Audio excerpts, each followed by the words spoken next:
Assalamualaikum warahmatullahi wabarakatuh. Bertemu kita sekali lagi untuk sesi perkongsian mengenai BBL ni. So, hari ini saya ingin berkongsi mengenai kaedah mengukur. Okey. Kalau kita refer kepada Undang-Undang Kecil 135, dia bagi tahulah macam mana kaedah nak mengukur tinggi, macam nak mengukur isi padu. Okey. So kita fokus hari ini adalah untuk cara nak ukur ketinggian bangunan. Okey.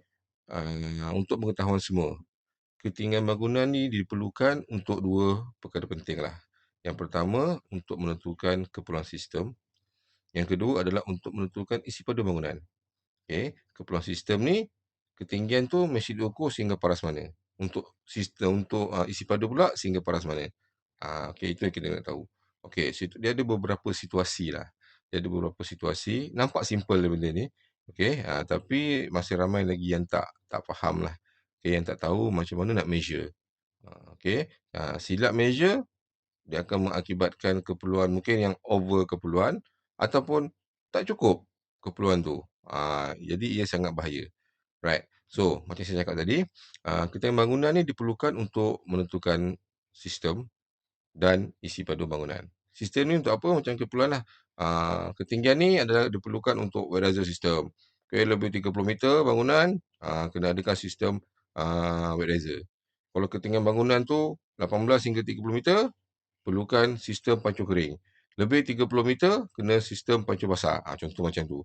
Itu dari sudut sistem lah. Tapi persoalan sekarang, sehingga paras mana yang kita perlu measure? Itu persoalan dia. Right. So, kalau kita tengok dua gambar di depan kita ni, ada dua lah, saya bagi dua senario. Yang pertama adalah, kategori yang pertama ni, cuba kita tengok ni. Alright, ketinggian dia. Kita kena ingat tadi, ketinggian untuk menentukan keperluan sistem mestilah sehingga topmost floor, which is lantai terakhir diduduki. Katakan, floor ni adalah sehingga sini je lah contoh. Sehingga sini saja lantai terakhir. So, ketinggian untuk sistem akan diukur daripada paras minimum tanah sehingga sini. Katakan. Tapi jika di atas ni ada usage lain. Di bawah ada usage lain lagi kat level ni. So, sehingga sinilah ketinggian untuk keperluan sistem. Right? Itu untuk sistem. Bawah tak ada masalah sebab dia sama paras. Dua side sama paras jalan. So, dia akan ambil terus paras tanah sehingga lantai terakhir diduduki. Itu adalah untuk keperluan sistem. Untuk keperluan ketinggian untuk mengira isi padu pula. Isi padu ni untuk apa? Isi padu adalah untuk menentukan keperluan akses perkakas bomba. So, ketinggian dia sehingga parapet lah. Sehingga parapet ataupun mana-mana paras minimum bumbung lah. So, contoh kita tengok. Katakan bentuk bangunan kita macam ni.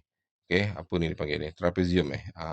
Alright, parapet satu side sini. Tapi, ada lagi struktur yang lebih. Bumbung dia masih lagi tinggi. Kalau ikut bylaw sehingga parapet ni. Tapi manakala dia ada lagi satu side, struktur dia lagi tinggi dia parapet. So, nak kira sehingga mana level untuk volume bangunan. Bukan sistem. Sistem kita dah terang tadi.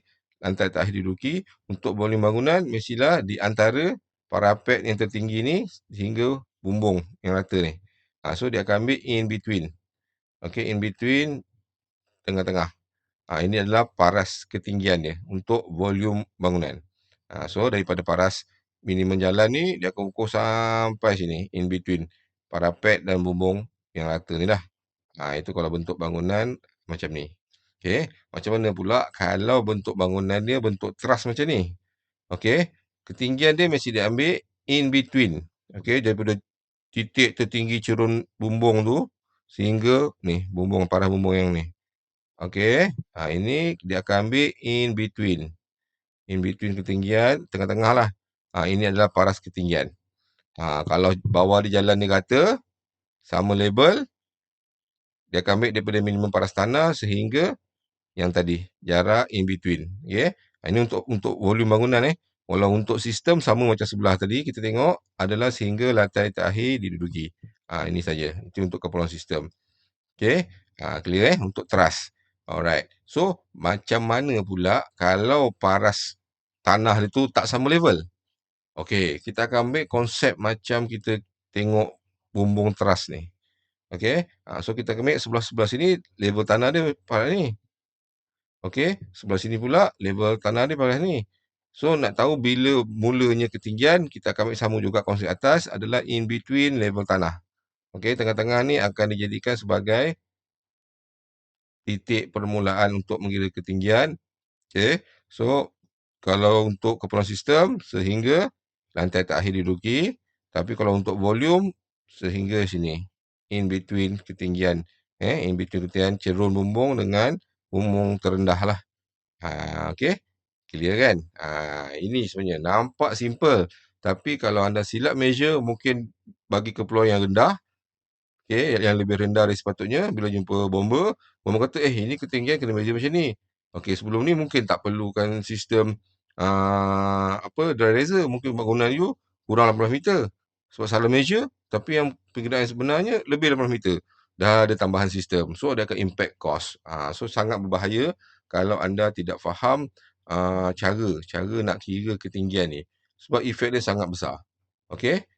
Jadi kalau kita rujuk kita punya sistem rujukan interaktif tu, ah, okey, kalau kita rujuk semula mana sistem tadi, sistem. Okey, jap. Saya buka sistem dulu.